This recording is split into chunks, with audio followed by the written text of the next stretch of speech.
Hey everybody, welcome back to my channel.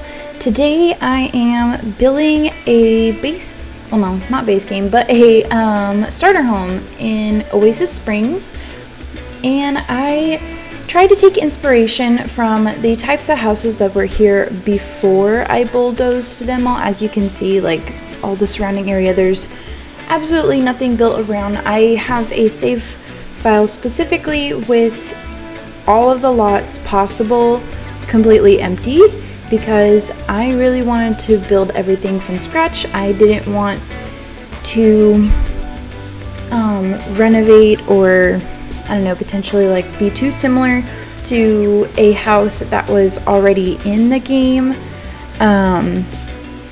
That's kind of like my whole goal when rebuilding for here. And one of my favorite things about this house is the skylight that's over the living room. It just looks so pretty when you're in game and you just have like that beautiful sunlight coming through, especially in Oasis Springs because it's usually pretty sunny here for the most part.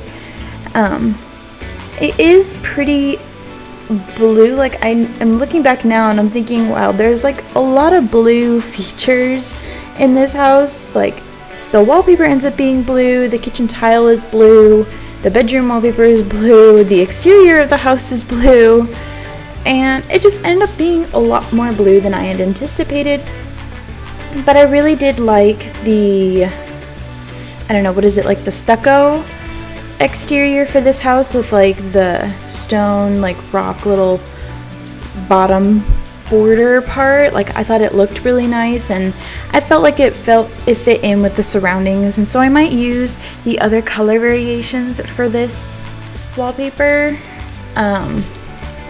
Yeah, I think it turned out pretty nice, and right now I'm just working on the layout of the house and deciding like what doors and everything I want to use. And I'm not sure if using the black trim for the doors and windows was too dark or if it actually fits together well.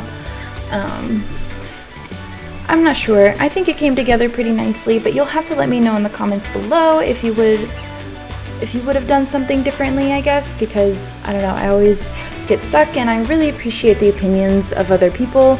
It really helps me, like, I don't want to say like make my own opinion, but it really does help me get a better idea of what I could do in the future, I guess.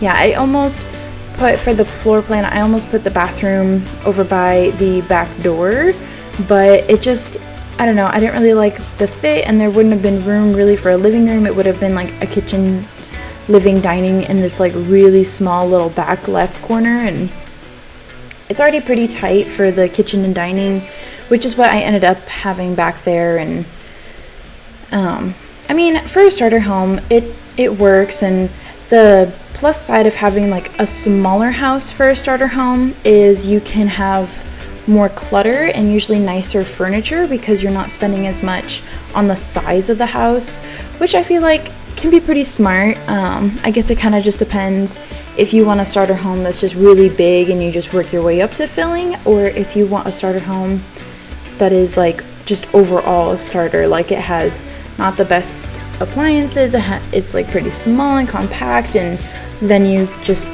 live there for cheap and then you save up and you buy like a better home. I'm not really sure. But I really did love this cute little, I think it's like a candle little art, and then I matched it with like the little apple and pear to go right next to it. It was kind of bothering me that the frames weren't the same color, but I figured it was fine in the end. Like it was still cute. Besides, I think having like non-matching furniture is a very realistic thing, because in The Sims we try to give them like everything matching, like the whole house either has like a cohesive like theme or color scheme, when in real life that usually doesn't happen. Like the only reason I have matching furniture is because mine was all like a set from my great grandma that got passed down to me, but my couch is like newer and doesn't really fit.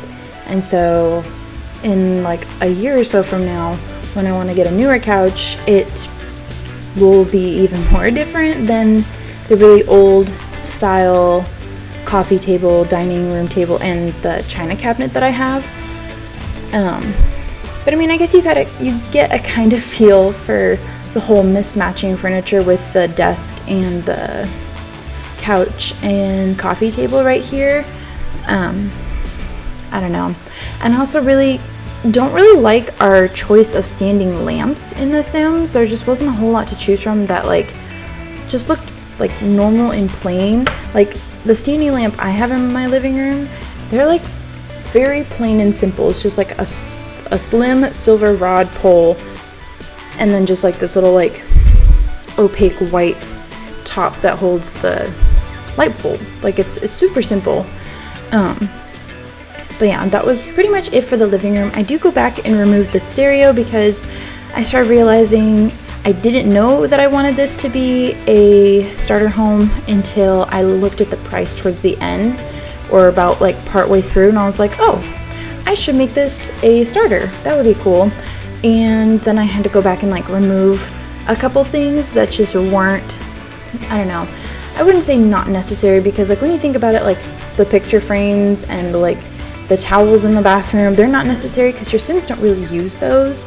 But like I feel like it adds to the sense of realism. Like in real life, you need a dresser to put all your clothes in. You need towels for after you shower, and you know, those kinds of things. So I figured a stereo is like the least important out of all those things to have in this home. I don't know. Personally, I'd rather have like the wall art and the towels hanging up than have like one stereo, but that's just my preference.